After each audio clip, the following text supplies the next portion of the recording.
mva mu village ya Bihanga mu parish ya Rwaramba mu sub county ya Nyakinama baranza bo ku village nkabo banyakabaya abatwegereye Bukere abatwegereye Busera abo bose baranze Munyambabazi ni izina ry'ubuhereza izina rishaka ngo abantu bave mu bibi byo barimo nangwa si mu bibateganya Bufumbira nemwe omumashazaga ari mu district ya Kisoro agakubodaringa narshi agakwatana n'amahanga abiri agarmu area Rwanda aha bode ya cyane kawanoza Rwanda nagana wanozo mu ihangeri ya Kongo bazo tugambireho kind the lifestyle ya boda bufumberana n'amahanga twagize umugisha kubwa bufumbira nangwa si bufumbira South ni twebwe twabyaye municipality municipality Karuga omuri bufumbira South kandi n'ikindi tugira umugisha ni twebwe bufumbira South niyo yonyine ifite 2 town councils Cyanika ku boda ya Rwanda na Bunagana ku boda ya Kongo izo borders zose icyamani kiriho nangwa si imirimo yazo yo zikora imirimo yazo yo zikora ni business people aho business zirahinze abantu bakora mu business ugenka Bunagana hari mu business z'abanyayuganda bari gucoordinatinga n'abakongo bari kubagurisha nabo bakagurayo ugiye mu Cyanika abanyarwanda bari kuzana imari yabo abanyayuganda bakaguraho so ikintu kibakatarayizingaga ni business izo business kanje nkuko ndi mu bya politiki nakazi koze business hub ugasanga ziri guflourishinga ugasanga business ziregutse mu gihe nangwa si harimo nibindi bibagamo mu gihe cyo habaye intambara nka Kongo ugasanga business z'abantu zirahagaze nangwa si what we call they are affected ubuhereza bwa business ntabugiye neza abantu barirutse abantu barabiritinze kubera izo ntambara ziriho nangwa nabumwe twagize igihe cyo Rwanda yari yarasibye borders zabo business z'abantu zirahagarara imari z'abantu ziroronekara so ibyo nibyo bizibo biriho muri aho habiri bumwe na bumwe kubera zifatanye nizo border iyo burya coordination ya Uganda na Rwanda itameze neza abacanika babaga affected then hari hakazibo kazagaho iyo nkubu bwo Kongo itameze neza Kongo hariyo intambara abanyabunagana ntabameze neza kubera buryo umuntu umwe yaravuze ngo we are because others are iyo maybe Mr. Joabu one otashemerirwe ningo ino busasi toka interviewing aje hatecho nacho ni like it affects me so nico kintu nibyo bintu biriho but what catalyzes them ni business as their economic activity niyo mirimo yabo yo bakora Adam oriyo mumbargire bakoreka ikitekateko cyo kutunga obwebembezi omu Kisoro omuri Bufumbira nicyo kikugemeserize kuva kare Mr. Job ntari kugira ngo mpagaze ugu munsi nangwa ejo mu gihe cyo batwanditse ndashima Imana ngo nabaye fure nominated imisi 22 y'ukwezi kwa 10 ukwezi gushize ntari kugira ngo uwo munsi wo nabaye nominated ngo niho naje ngo nshaka karu nangwa nshaka iby'ubuyobozi nahoze ndi umuyobozi ugiye mu records if you track records mu mibereho yanje nahoze ndi umuyobozi mu primary I was a food prefect mu secondary nabayeho dom captain I was in Montreal dom captain mu senior 6 nabayeho chapo captain ku university nabayeho UCU bafumbira chairperson kandi hariho na organization izo ndimo muno zacu nk'abana zo kwitera imbere zo ndi chairperson izo ndi umuyobozi mfoze ndi umuyobozi ntari kugira ngo iyo calling yaje ugo munsi kandi mfite umutima a heart of service umutima wo guhereza umutima uri mu rukundo umuntu umwe yaravuze ngo the key to every problem in this very life of human being is love ufite umutima w'ubuhereza n'urukundo uwawe kagwaga hasi nkuko nakubyembere tugitandika wumva wamwegura ntabwo urumva washaka kurya izo sente z'umuntu urwaye kurira kandi ikindi iyo ngiye nk'umurwayi nkareba abantu bari kurira ukareba abantu bararyanye bari kurira kandi ufite ico wakora numva kimbabaje none naragize nane navuga ngo ubwo mfite ibyangombwa binyuzuza kubera icyatumye banominatinga mfite ibyangombwa narabyujuje byose requirements zose nayo nzifite reka nanje nze ubwo abantu haribo bafite amani nibashazamo nanje naje mu parliament kandi nanje nkabavugira intuza in fact amagambo ijambo ryo ndikujana imbere nangwa si ryo mpagarariyeho nkanje nka Adam Munyambabazi kubwa MP incoming MP of Bufumbira South ndurwego rw'amajwi y'abantu. I can speak on behalf, I can speak for the people. I can lobby for the people. So nico cyampaye umuhigo kugira ngo nze abafumbira ba South nibasharamo bene wacu ba brothers na ba sisters ba babyeyi bacu basenge ba marume abanyamiryango nibasharamo bakampa karuru nanje nzaja mu parliament mbavugire. Ekibina ekyo rukuwe kwebembera omuri bufumbira cya NT kine ekigambo kibakosa ngu a change you can trust. Kokwemera umwishazaria wagambo ti a change the people bufumbira can trust. Nibamba manyisa ki tara kwa kana narashi kubura kunywanasa na party zezindi slogans zabo. Wakoze cyane kubw'ico kibazo. Change you can trust nangwa sintari nje cha dufitemo cha person wa district coordinator iyo ndi muri Kisoro Mr. Rake ndi under him. Ariko the change you can trust buriya Mr. Job tawa umuntu atazi ikintu ntawakimwigisha ngagikunde. Our major focus nugusensitizinga tugahugura abantu kubwiza biri mu iki kibina cha ANT. Abantu nibamara kukimenya eco takumanya to kikundi so muntu habo kubano botakukimanya. Abantu nibamara kumenya ingenderwaho yacu ya ANT because we believe in rule of law, constitutionalism, like ubutegetsi bwiza systems. Our president ahora bivuga izo system abantu namanya kumenya kubera muri bufumbira nangwa sari abantu batazi ngo burya bumwe na taxi iva mu maboko y'abantu. Mr. Job ninjuhaga taxi kugira nye taxi iyambe government imirimo siko mu gihe cy'umuntu atari yamenya ngo burya ni uhaga taxi kizakomera. Ariko twe nitumara kuba sensitizinga tukabakengesha abantu bakabyemera, you convince someone after getting to know what you are convincing him or her of. Unless you have convinced them or ukamenya bakamenya ikintu cyo barimo tabazigera bizira mu kintu cyawe. Ariko ikindi icyakarusho ku bwacu nka party ya ANT kuko Uganda ari for God and my country, our motto, we put God ahead. Natwe ANT values zacu kituranga akamenyesho ikimenyetso cya mbere ni godliness, kumenya Imana. Pora mvuga ngo umuntu amenya Imana mu mutima akamenya Imana akayikunda burya n'abantu arabemeza iyo Mana kubera iyo uzi Imana ikagukoresha ukoraga ibyo ushaka urugukorera abantu. So iyo godliness kubw'imbabazi z'Imana after knowing God and God using us we will serve people well. Wagira ngu NT mugendera omururo vro wagira ngu the constitution that we have currently is it negwaje omungendero ho yanyu narashi omu manifesto yanyu ya rule of law. Rule of law na cyane nka ANT iyo dusanze ngabantu maybe umuntu arasibwe abaye ko mu gihome imisenye akwiriye kuja mu koti, iyo niho rule of law iziraga. Hati harimo ubwo constitution bumwira abayanditswe ariko ibigenderwaho nangwa abantu bari kuyikoresha badakoreshaga inkuko biri mu constitution. Twebwe nka president wacu Mugisha muntu ubirivangaga mu rule of law nanje arico namukundiye mu gihe cyagezeyo ibidaterereye azabitereza because the head of the state and the followers of him once they are given power they can do anything. Ariko burya ari wa muntu w'Imana ari gushaka gukorera iby'abantu by'Imana yamutegetse ngakorera abantu kugira bave mu buhutu bave mu kubonabona yayikora in favor of people kugira ngo amenye abantu bararinzwe. Are people protected? Are people getting justice? Abantu butabera bari kububona? Are people living at peace? Nubwo abari intambara Kongo abantu be bameze neza because no banza rwaniro wawe.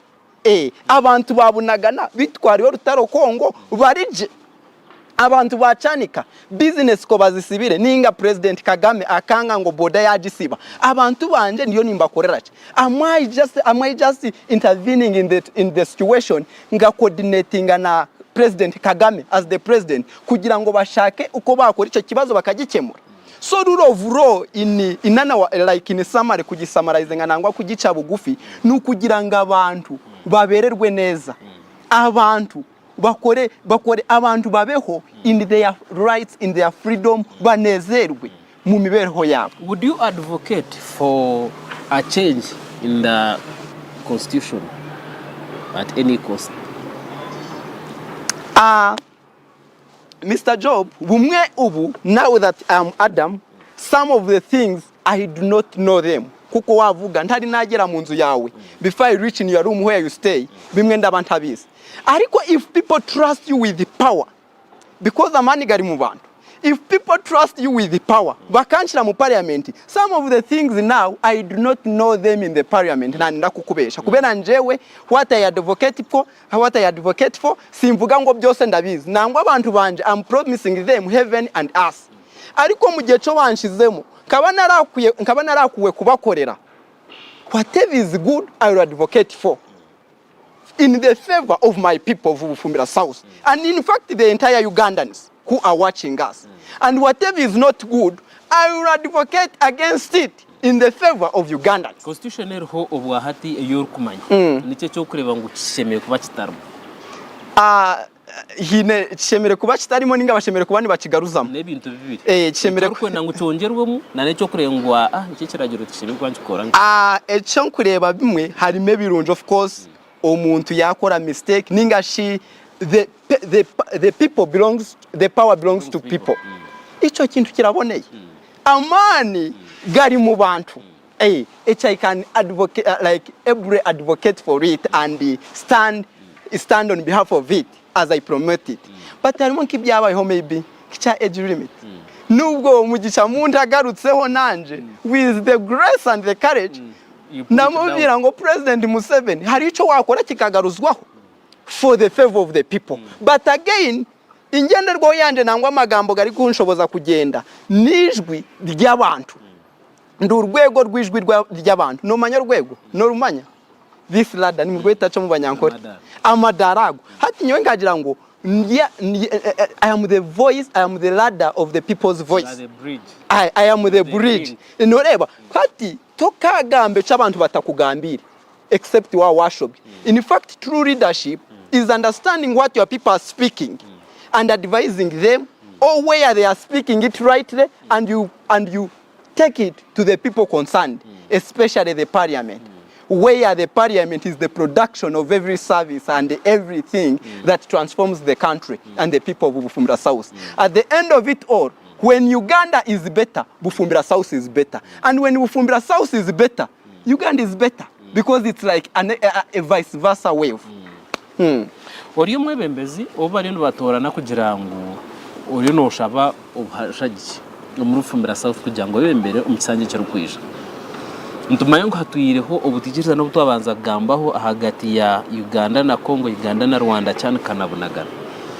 Iwe influence yawe neza kwizira munkahi kugira ngo okwatagana business yagarkaho abantu baragacyanaka baza Rwanda, abantu baragabunagana baza umihangiri ya Congo kushubura. Recently tuineho chairman wa PASEID akatare kakakingirwa ka umihangiri ya Congo yagira ngo naza kurugayo bari ngo bashaba kagarika kigurwa. So border relations noza kureba utangu zagarikaho ako ari mangu wasa kutatunga access na presidents of both nations countries konkano wasa kutunga access na nabibimbezi aho mu neighborhood. How best should the local person entrust you with his or her mandate in bringing this peace again?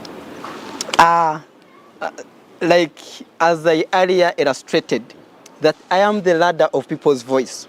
When people entrust me with the vote, I don't believe in the leaders who say that they can do everything. Because I told you, even I remember speaking with you, that you are because I am. I am because you are. Ubu butegetsi uvuze ngo uzabikora byose buri kimwe bimwe nta byashoboka. Ariko njewe ndi umuyobozi w'abantu uzavuga yuko ni ibyo nibibaho if Uganda and Congo are not at good terms. There is the house, the parliament. In fact, it's the very center of focus in making decisions that govern the country. When you are in the parliament, when I'm given an opportunity, bampa yubushobozi abantu, because the people belongs to the power belongs to people. Abantu bakampa bakansigamo bakanshyiramo ibyiringiro ngo nje kubavugira mburwego rw'amajwi yabo. when I reach in the parliament, I can also have the guts, the courage to lift up my hand. And if the speaker accepts it, if the speaker allows me, if it is an important issue, I truly believe that even the president, the one who is the head of the state, must get concerned. And if he is a good leader, then they must look for solution. Because I can't say that some of the problems of Bufumbira South are just problems of the constituents. This Bufumbira South has Mugahinga National Park. Mugahinga National Park is not only beneficial to Bufumbira South, but to the very entire Uganda. How are you going to promote it? Thankful to the government that of recent they started tarmacking the road that bridges it. There I appreciate. Really, we had hoped and waited for that. Now that it is being done, promoting it is even sensitizing people that ichiriyo mugahinga ni yabo kandi nabo they are beneficiaries. Ukabigisha whether ari byo inyamaswa zo mushamba zivuyeyo bakamenya ngo ni zabo. Siko promoting something kuko nakubyiye ukwire kumanza wakundisha ikintu abantu. Buriwe wabo yine omukazi ningo mwana. Kuzaheru kumupromotinga ninga abantu bamumanye niwo shemere kuba no mugamba hebirunje. Niwo shemere kuba no mukunda. If the people of Bufumbira South we work together as they entrust me with their power and their mandates to serve them, then there is nothing that will fail us. In love and in unity, we will achieve what we can't achieve when we are disunited, when we are disorganized, when we are not one. Bufumbira South nisha zarumwe merutukumanya ngo letera karuru kar violent. Chisoro district nemwe eziri kutera karuru 100% NRM. You standing among those people who are in line with the ruling party. No hamiyo tumnya Uganda natwe umuntu wabufumbira no Watson kugira ngo out of those candidates noza ku pulling down the NRM flag in Bufumbira South and you raise the NP flag. Thank you so much Mr. Job. Bufumbira South bumwe nico nabigishe ingenderwaho yacu ya mbere nukwigisha abantu nangwa si cyo twita mu Bufumbira guhugura abantu ico batazi bakakimenya. Sometimes I wonder why people fight each other. Maybe you have hosted me, Job. I am your friend, we have connected, we know one another. Why would I fight you? Why would you fight me? In relation to someone who has never met, whom we have never met. Some people are fighting their brothers. Aravuze ngagiye gutora karuru yukari ku ruhande rwa Job, ngo yukadatoye Adam, ngo mukubise igiti. Some people have killed their brothers and sisters. I advocate against that. I don't believe in that. We may be different in some things in life, but there are things that we are common, that connect us, that we can stand on one table and we agree. That's my leadership strategy. That's what I believe in. That's what I believe in. In fact, for me, I am advocating for people to go and vote.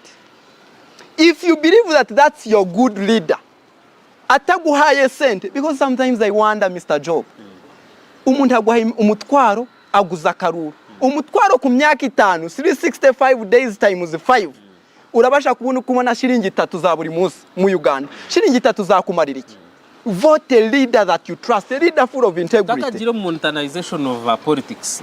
Hariya party yawe NT or influence eyorate hukureba ngo you are sounding, you are coming out mu region eri 100% NRM. Wow, thank you so much.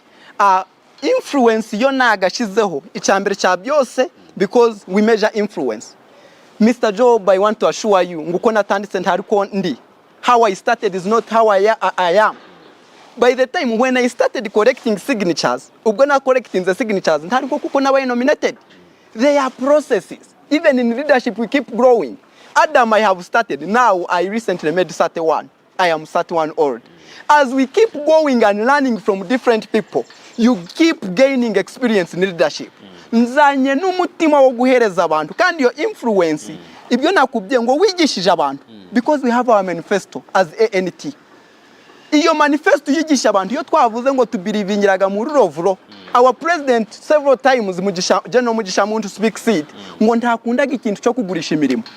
People in South, some people baguze imirimo urangize gusoma wongere maybe umubyeyi wawe yagurishije ibyo afite byose urongeye ugiye mu district service commission nabwo bagusabye sent zo kugura umurimo. You have proof of it? People, yeah, I have proof. I don't want to speak it here on media, but some friends of mine have been culprits. Would you at a certain point take me on the ground and show me that those people complaining to have been taken off their money? You see, some of these things, a friend tells you, and once you reveal it, it again attacks them because they are like enslaved. They are living in that angle. They don't want to let it go outside the public. But some people have been culprits. Even if it can be 200,000, you have already worked for it. You have already gotten the academic qualifications. And then someone goes there and does what? And asks you other monies. In fact, some people have asked, not only in fact in Bufumbira, but also across. Some people have confessed that. You happen to be a youth, kandi ngokuwa wagambere benshi abanyarwanda bakorera Tayari West abakwikiriza kugira ngo politics zihanga obwahati. Money has influenced it so much.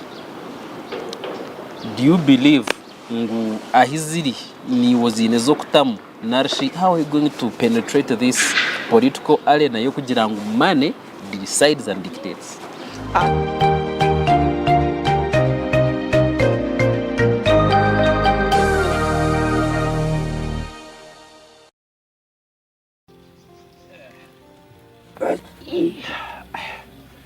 Mucha tompo twizi kunaruha nkashomaho otwizi tuha mbire nakambire muhame mwami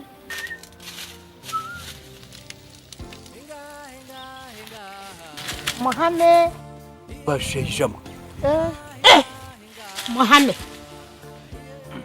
bishi muhame no naza kunyo twizo ti muhame naza kutema kitocho ti muhame no Muhame Financial Services Cooperative Limited nibo bonkabe ine ansa yebizibu byawe byona tungo buhereza bwabo ka Gohe Main Branch, Kaberebere Branch, Rubindi Branch, Gwebikona Branch muri Mbarara, Ngarama Branch, Butare, Mbare Branch, Mugaruske Branch, Ibanda Branch, Sika Branch, Kachindo Branch. Nihagira abashubuzi, nihagira abarisa, nihagira abahinji, wanonda kudabiriza enju abana baza kugaruka hisho Kuyanazarwa Sara kabareba ngo Daniel yatungwa kusirekwa kwa burijo kumurindo burwiro buri kwita bahita mushija gwensiri gukagumanirwa mu maramani akarwarira kakutungira obujanjabi omushaka cyamyangu gukaguryo mushija gwensiri bahitwa bamujanjabire Daniel yakira bahita Sara wakaguma ino kwerarikirira kwinji omushawo akamugambira mubazgo kusirekwa mushija gwensiri nabwo akamuhamiza omugasho gwo kutaho buryo bwo kubasa kwerinda omushija Bugana Mr. Vaxa hamwe na dozina ahamezi mukaga amezi mushanju amezi munana hamwe na mezi 18 Mr. Vaxa nahwera kurinda butakwatwa mushija gwensiri buri kutayayirirwaro Daniel na German menji buri doz ne hamani go kurinda butakwatwa mushija gwensiri obwa hati Daniel ayina magara marungi hamwe na mani oksima kuzaha mubazi go mushija gwensiri Sara akakora kusharaho kurungi oksiri ko kwa burijo hamwe no mubazi gwo mushija ibirinda abana baitu tayayirirwa riri kuri heiheri zoba waenda kumanya bikukiraha terera ministry y'ebyamagara aha not munana not emwe not mukaga obutumwa obu nibukwikibwa ministry y'ebyamagara. Skylight Hotel eresora uhereza bwo murembo muri Mbarara City ahibaru kwereza breakfast ngakatogo omelette ne empire orguto rwatora katete ijuka ngu nibo ba director ba Skylight Hotel rukunjiri ebirukiraho tera note mushanje mwenda 18 58 38 ninga note mushanje note mukaga 36 36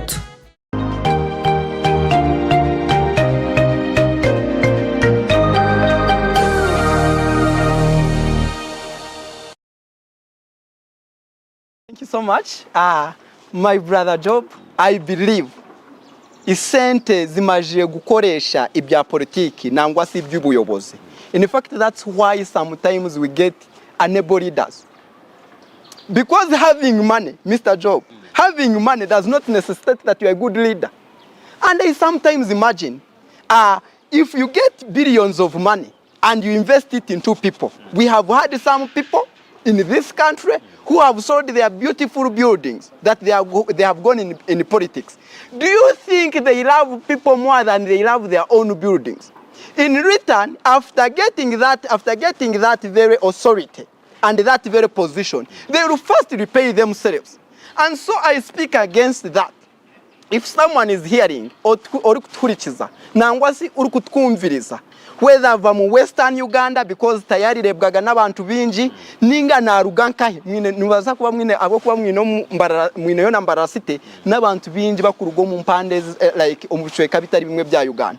Uri kuturikiza, be against the politics of monetary things because it doesn't work. In fact, that's why some people repay themselves. And at the end, it retardates, it stagnates the very progress of service. And so I am always thankful to God. Nyo waiting katire mosende kandi tingwenda kuzitamu. Nabwo tinzine. Nobwo nakubanzine tingwenda kuzitamu. Nonda kubanka ruzi wa Kampala? Nyowe tingwenda kubanka ruzi abo kuba ruzi wagizire nebire ebigambo bye bimwagizire ngo wotine 500 millions toshemere kwesimba bwa MP. Konke cyo kugira sente nyinji and good leadership, they differ, my brother. For me, I am called in this ministry. Some people are like, giants, because the people that I am standing with, Honorable Sam Kebitangaro, the man I respect, he was once a minister from 2001 to 2006. And he has been our member of parliament twice. He's a respected man, he's a lawyer.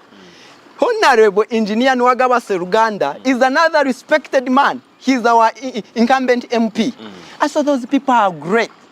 But one thing that has brought me into this, someone asked me, you are standing amongst giants. Whom are you? Where are you coming from and how are you penetrating them? I want to assure you, Mr. Job, that the giantism that is in me is the one that I illustrated earlier. The giantism of knowing God and coming into this ministry as a calling. So nkabandi kubjira abantu babufumbira South. Abantu sente bari kuzigaba, of which I have not started distributing money. Habo kubati nzini. Ruhanga kankwasa nafuna nomination fee. Kandi yachikora. Na ba agents banje bakuja nibenda kumbera ba agents. Tino na hire sente. Nogo wakuza kuchigama ningo kababuza. Because tinzini. But if now imagine people believe in me and they give me that mandate to become their leader when I have not given any single coin. Obviously I work for people. And it pains me when my people are crying. It pains me when my people are living in frustration because some of the services are not being reached at them well. And so that's the reason I came. If people can trust me, because a man got bantu. The first time I was always, the other time I was telling the Bafumbira South people that bampa ya kukaruru bakanterera mu box. Kakari kamwe ni bakabaranka kamwe. Bwa buri butanu ni baburanka butanu. Ban trusting bakabumba bakambe mitware eshatu ni babubara. And I go into parliament also. Do you think those people who are there were born when they are MPs? Omuyaganda na icheza ngu kuzakubaje. Hariho nirize zoshimiwe kuboyine. Irizo katugamba habyamagara. Ebiri 15 kutoka kutera karu. Abantu babufumbira South bakikiriza ngo bajwekere. How best would you promote ibyamagara umu ishazeyo? Icyambere cya byose ibyamagara, when you have good health, then you yourself you can do good things. In fact, what tariji hati wija ku interview, we have come to interview me because you're okay health-wise, you are good. Hati wo inyomo kushasha ningo mukugamba chi no basa kumisingeji interview. And so when people are doing well, it again grooms the nation. In fact, their parishes, the villages do well. So, ekintu kyokubanza ekyamagara n'okwegyesa abantu imibeereho y'abantu. Because you see these things, this leadership comes with opportunities. Because even when I have not become an MP, I told you I have had an opportunity to be a leader. There are sometimes in the school, like way back in my high school, when I was the chapel captain, when there are sometimes they get retreats for prefects. Some of these things are taught, they sensitize you, they believe you, they guide you, so that you can come and guide your people. because the entire thing of being an MP, a member of parliament, there are things that also the country does to sensitize its leaders so that it can have good citizens. So bimwe bintebi job nibyo nakugambira ngaho tari to kagambe kiriho habo kubano bota kukimanya abantu ko bakweza kwa amani gabo bakakuteka mu bwesigwa okazo mu parliament ngo waza kubakorera bimwe even the government has its role to sensitize to make you better so that you can better your people. Adam turukwijana tuhendera nyagana naenda umuhamize kuba kwikiriza ukaza umushengero niki issues zo kubanza kutakoringaho kugira ngo kwata kutahamani ahabwa abantu babufumbira nakiso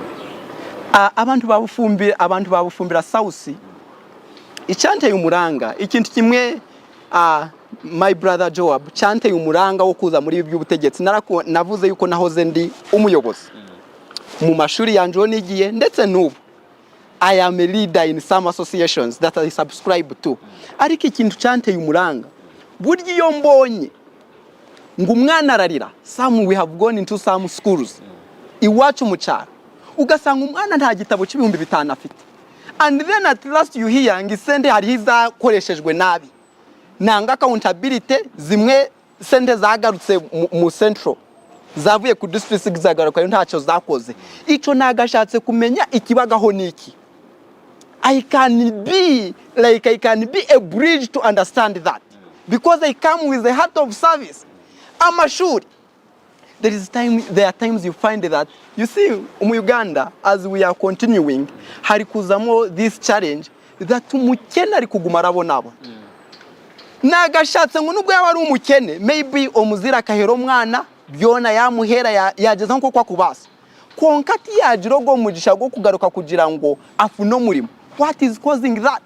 Is every member in Bufumbira South, if he is credited for or if he has risen to that on merit, can he access the national cake? Because that's my calling, to be the bridge of the people, to be the lad of the people's voice. What's happening?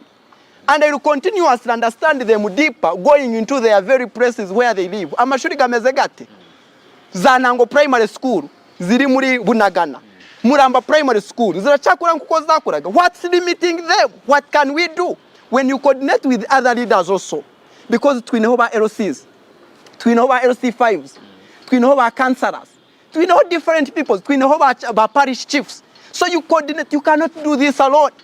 If I tell you that I'm going to do leadership alone or to impact people alone, then I'm deceiving you. Tuze kache ahabya magara district niyem ntubodaringa amahanga kandi haraga yo abantu batari bamwe na bamwe, and these people sometimes come as businessmen, businesswomen, abandi nibija bafona ho kutunga health wise Bufumbira Kisoro ibyamagara byemereye byo kubasa kwa accommodating this population that comes in day out. Thank you so much for that question. Ubwumbiye ikintu cy'ibyamagara nangwa si icubuzima n'ubugingo bwacu. You see, when our lives are not good health wise, we cannot benefit the society or the government or the church where we subscribe or the organization go tarije okamisinga tayari ne missing. So obwana chingambire cyo reka nkweka scenario kache kije nyumaho it was like in COVID kabanwire, it is a live experience. Kabanwire nyongani nshasho munda konga one of the man ni Bufumbira South nkanja Haksoro Hospital nangwanyo bakaba batakampire imibazi. So nareba yo mushija akaba resoro mukazi yarazanye umugore we urukurira ari kureba ari kubabara cyane konga yijuke nanye nkanwire ko namurebire omutima go buhereza ningashi leadership heart, servant heart kachira kabani nshasha konka nakira, because Adam is a person orukwendezo muntu mutahiweye kubaje. I believe in seeing people become better. That's my joy. If I can be there, even if it is for one term that I have impacted Bufumbira South, how I found it is not how it is becoming better. I told them, even if I can serve one term, it is enough. It is enough. So ogogo mushija ko yamurebire ba doctors oyijuke bakaba ryo mu meeting ko ngananye ntegerize mibazi. It's a live experience. The husband is in Mabungo. Mabungo is one of our parishes in Nyarusiza. It's a life experience that I experienced myself. So ko namurebera omukazi ko yaje amuzana arira ababara nyo nareba ngo nywe nshizire numvishije meze neza nuko umugabo ndamwakuna ndamubaza ngo none arambira ngo aba doctor ntabariho. I had seen them that they were in a meeting, but because for me I felt that I am not in need of emergency, I was standing. I had not considered much to penetrate into their lives and their meetings. When I came and that man was carrying the wife, very frustrated. Let me tell you, Job, kaza kunokingo mu meeting room, Kisoro Hospital. It was in 2021. I had not gotten the vision to be the MP. I hadn't. So nazamo nabuga no munasi yanja ngo turyo mu meeting. I was like, there is an emergency. A man is carrying his sick wife, very sick, and needs your attention, emergency attention. Yanja ngo reka meeting. I said I cannot really withstand that. I continued. Na agenda ha doctor mukuru wabire n'abachitsi. Namugambe.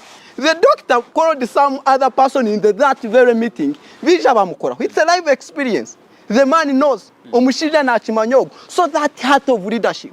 You can't do that. Sometimes I will quicker. No, but for me, my very character and a heart-to-heart minister of service, servanthood, I surely believe in that you can do all your best with your might. And if it fails, you have done your best. Soro, akarura kahuire na nakabe kagarikirimo. Kareba hari results zakaruru kenganda tribes. How best can that be solved? Tribes namadini. Hatecho nicho chintu mwenu Mr. Job, sorry, abantu baye gecho. Iyo abantu bamenye nicho nakugambira okwegesa abantu nakugambira ngo nica busasi kugira ngo Job watera Adam ngo Adam ariyo nahagira maybe nupu ninga NRM when you share one plate. When at last Adam is going to fall sick, only wa mutere kandi no ramutwaro mwirwaro. Ezo ni politics zakahuchi.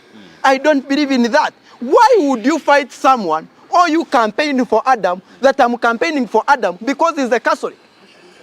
Or because he's an Anglican and I'm also an Anglican? Or I am a Pentecostal? Or I am a Baptist? Or I am a Muhutu? Or he's a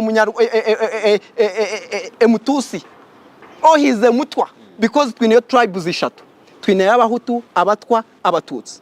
So echecho ne chintu chenako because aho tukurwana no buhereza burunji obworo tibukureba ngo muhutu ninga no mututsi ninga no mutwa obworo ubukene buri muri bose abatutsi bamwe nabakene abandi nabakire abahutu bamwe nabakene abandi nabakire abatwa bamwe nabakene abandi batanditse gukira bari munongo orukwendera tushobora mbero igana byo kubanza baheza kobwe bembezi. How do you want to see Bufumbira South in first 100 days of your leadership? In the first 100 days, that is almost a meza tatu ni mesi 10. I want, of course, harimo nk'ibintu bimwe byo ndabanzi amashuri ubwigisha nangwa bigisha kigi recent saga ibayeho abana ba teachers bavuyeyo. Because that when you want to act it, even if it is 20 days, by the grace of God, njewe leadership strategy yanje nangwa campaign yanje Mr. Job, I put God first. I put God first in whatever I do. And I told you even ANT, our first value is godliness. Even in the entire country of Uganda, for God and my country. Omubiro 10 ningasi imisi jana. Imani shatse kugukoresha. As long as you are doing your best, like as I explained to you earlier, the scenario of that lady. I didn't wait for 5 minutes because it was emergency. Because there are things that are emergent and so critical as you are working upon them, and there are those that can wait. So if things are emergent, in first imisi jana ni imisi myinshi cyane. Urareba amashuri gameze gate abantu bari kure ko business habayeho kayose mwizo business niba abantu batanze bararuzinze byabo hari ico wakora bakaba compensating because there are very departments that do those, and I told you leadership is to coordinate and have a love of service. Finally echa muheru no ikiriza ngwe minyeto nibo bebembezi bahati political scene. Abanyarubyiruko nibo bayobozi bubu kandi ngasaba ng'abanyarubyiruko nubwo muraja mu politics ngo ntukunze uyu reka batagwibumbi bibiri ngo urwanye mugenzi wawe nangwa se ukumva ngo Adamu kubera ntafite ba agents benshi ndayashashuye ngo urukubakubita neda that's immature politics eminyeto kugira ngo maybe umuntu yakwasende ngo rwanise opponent tikikire I don't believe in that cheap politics kandi abandi bakamenya maybe kuvuga ngo Adamu kija kwesimba ngo bakumanya apana Mr. Job no manya no mukazi wanje na manya that is some cheap popularity because when they give me leadership bampaye ubuyobozi nzabakorera because if you can track records how I have been even in the village level if someone can want to testify and goes back to the village how is Adam they can explain and define the true meaning the true person of who Adam is and so and the people in my village the concerned people know me why would I come so that why would I pay 3 million that people know me I have come because I am filled with the heart of service. And if people trust me with their leadership and believe in me, believe me, Bufumbira South will not regret about their decision. Sibura Umunya-Uganda, sibure omuntu wa Kisoro, sibure owa Bufumbira South orukureba Tayari West. Murakoze cyane kutwumviriza abantu bacu bo nkunda ba Bufumbira South na cyane ndamanza nshimira iyi program kubwawe my brother Job. Thank you so much. Kuwadufashe wakoze cyane kandi nkaba mpamiriza ba Bufumbira South ngo ubwo tugiye muri ibi bya campaigns mwifate tumenye Imana tuze hamwe turabasha kuba tutari gutesha muri byose ariko muri 2 byo twatesha twaganira tureke kurwana tureke gusebyanya tureke kuvugana nabi because this very season politics it's there for a short period of time but we as Bufumbira South members and dwellers will be there for the lifetime nitwe tubana mu bizibo mu byoroshe nibikomeye so let politics not divide us and don't cast someone your vote and say it because someone is your religion because someone is your tribe mate because that doesn't necessitate good leadership otherwise mwakoze kutwumvireza abanyakinama abantu ndabakuye abamuramba mbakuyeho abanyarusiza mbakuyeho abantu banje bacaho mbakuyeho kandi ndabakunda abantu babunagana mbakuyeho abantu bacanika mbakuyeho